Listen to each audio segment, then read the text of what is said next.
Si je te partage cette vidéo, c'est que je m'y suis reconnu.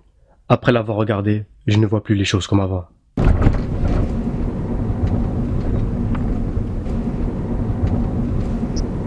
On est dans une situation critique, ya Ikhwan.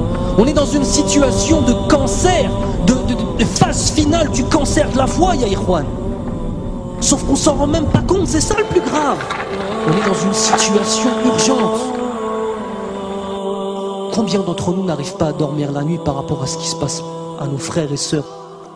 Allah, combien? Allah. Même al-mahabba, même le lien d'amour, fils abilillah, il a tellement disparu à ce point-là. À ce point-là qu'on est sur Facebook, on voit un truc, on voit une vidéo avec nos frères et sœurs qui se font massacrer.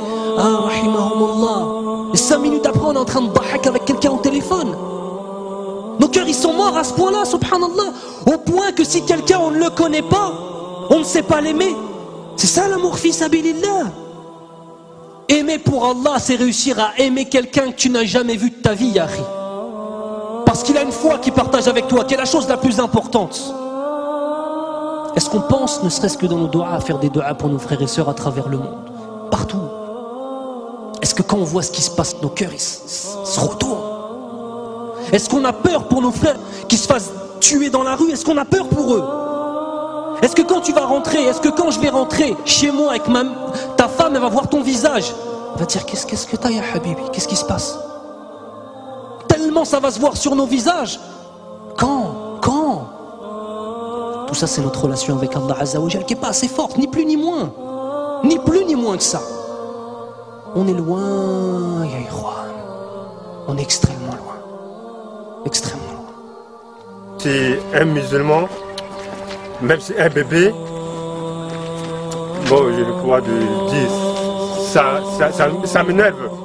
Tu vas pas tuer le bébé quand même? Moi, je tue le bébé. Moi, je tue le bébé.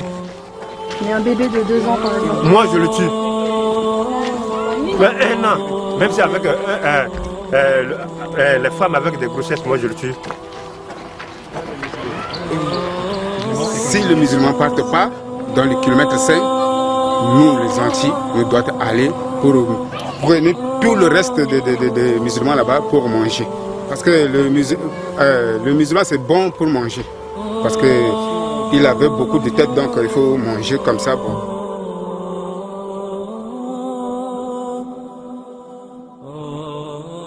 Le corps brûlé, on coupe la tête, jeter et prenez la tête pour taper avec le ballon.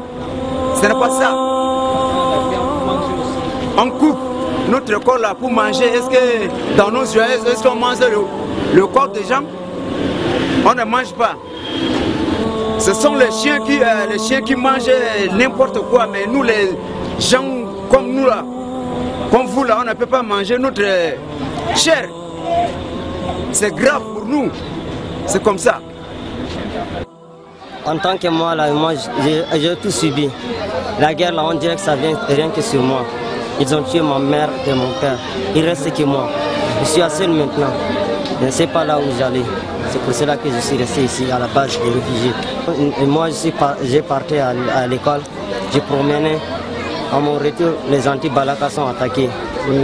Et je suis précipité d'aller à la maison. Je n'y suis pas arrivé. Et ils m'ont dit qu'ils ont tué mon père et ma mère.